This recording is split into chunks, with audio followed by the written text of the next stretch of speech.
I'm Jeremy day304 reading Harry Potter and the Goblet of Fire. Let's get started. We're on page 531. Let's go. I do know. Maybe he thought Dumbledore would kick him out. What do you think, Cyrus? Harry said loudly, and Ron and Hermione stopped bickering to listen. I think they've both got a point, said Cyrus, looking thoughtfully at Ron and Hermione. Ever since I found out Snape was teaching here, I've wondered why Dumbledore hired him.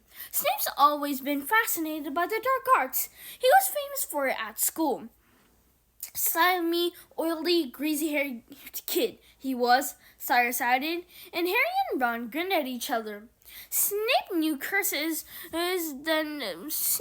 more curses when he arrived at school than half of the kids in 7th year, and he was part of a gang of Slytherins who nearly all turned out to be Death Eaters. Cyrus held up his fingers and began ticking off names. Rosie and Wilkes. They were both killed by Aurors the year before Voldemort fell.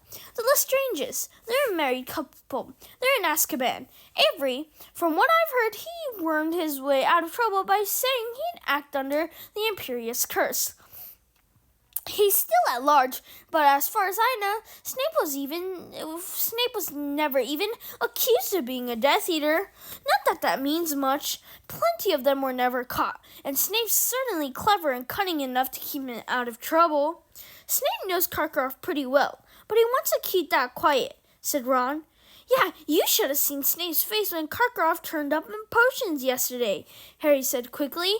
Karkaroff wanted to talk to Snape. He says Snape's been avoiding him. Karkaroff looked worried. He showed Snape something on his arm, but I couldn't see what it was.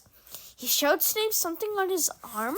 Said Cyrus, looking frankly bewildered. He ran his finger distractedly through his filthy hair, then shrugged again. Well, I've no idea what that's about. But if Karkaroff's genuinely worried, and he's going to Snape for answers... Cyrus stared at the cave wall, then made a grimace of frustration. There's still the facts that Dumbledore trusts Snape, and I know Dumbledore trusts where a lot of other people wouldn't. But I just can't see him letting Snape teach at Hogwarts if he'd ever worked for Voldemort. Why are Moody and Crouch so keen to get into Snape's office then? Said Ron stubbornly. Well, said Cyrus slowly, I wouldn't put it past Mad Eye to search every single teacher's office when he got to Hogwarts. He takes his defense against the dark arts seriously. Moody, I'm not sure he trusts anyone at all. And after the things he's seen, it's not surprising. I'll say this for Moody, though. He's never killed if he could help it. Always brought people in alive when possible. He was tough. But he never descended to the level of Death Eaters. Crouch, though, he's a different matter. Is he really ill? If he is, why did he make the effort to drag himself up to Snape's office? And if he's not, what is he up to? What was he doing at the World Cup that was so important that he didn't turn up in the top box? What's he been doing while he should have been judging the tournament?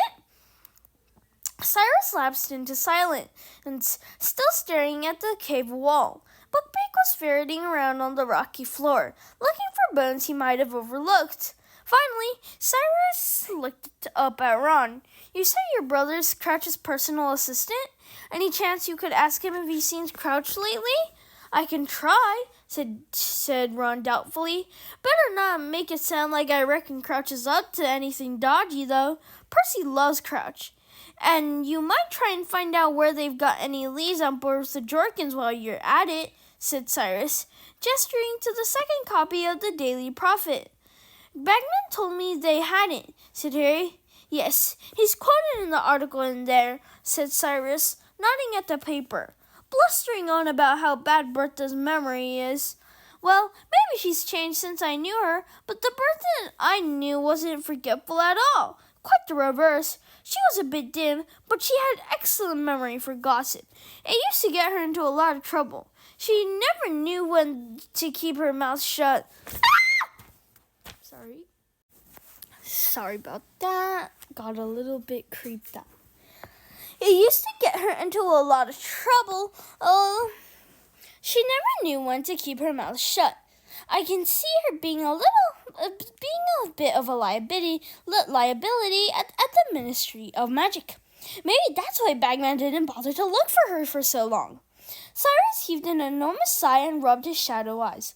By the way, it was a spider. Oh my god. Whew. Spiders. Bothered to look for her so long.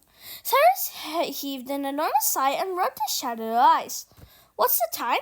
Harry checked his watch, then remembered it hadn't been working since it had spent over an hour in the lake. It's 3:30, said Hermione. You'd better get back to school, Cyrus said, getting to his feet. Now listen, he looked particularly hard at Harry. I don't want you lot sneaking out of school to see me, all right? Just send notes to me. I still want to hear about anything odd, but you're not going to leave Hogwarts without permission. It would be an ideal opportunity for someone to attack you. No one's tried to attack me so far except for a dragon and a couple of Grindylows, Harry said, but Cyrus scowled at him. I don't care. I'll breathe freely again when this tournament's over, and that's not until June. And don't forget, if you're talking to me among yourselves, call me Snuffles, okay?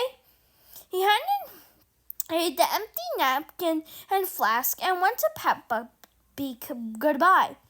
I walked to the edge of the village with you, said Cyrus. See if I can scrounge another paper. He transformed into a great black dog before they even left the cave, and they walked back down the mountainside with him, across the boulder-strewn ground, and back to the stile. Here he allowed each of them to pat him on the head before turning and setting off at a run around the outskirts of the village. Harry, Ron, and Hermione made their way back into Hogsmeade and up to Old Hogwarts. Wonder if Percy knows all that stuff about Crouch, Ron said as they walked up the drive up to the castle. But maybe he doesn't care. It'd probably make him admire Crouch even more. Percy loves rules. He'd just say Crouch was refusing to break them for his own son. Percy would never throw away any of his family members to the Dementors. I don't know, said Ron. If he thought we were standing in the way of his career, Percy's really ambitious, you know. They walked up the stone steps into the Great Hall, where the delicious smell of dinner wafted toward them from the Great Hall. Poor old Snuffles, said Ron, breathing deeply. He must really like you, Harry. Imagine having to live off rats. Ugh. Chapter 28. The Madness of Mr. Crouch.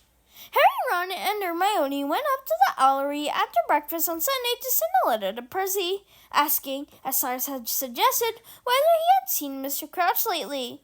They used Hedwig because it had been so long since she had a job. When they had watched her fly out of sight through the Owlery's window, they proceeded down to the kitchen to give Dobby his new socks. The house elves gave them a very cheery welcome, bowing and curtsying and bustling around making tea again. Dobby was ecstatic about his present. Dear Harry Potter is too good to Dobby, he squeaked, wiping large tears out of his enormous eyes. You saved my life with that jillyweed, Dobby. You really did, said Harry.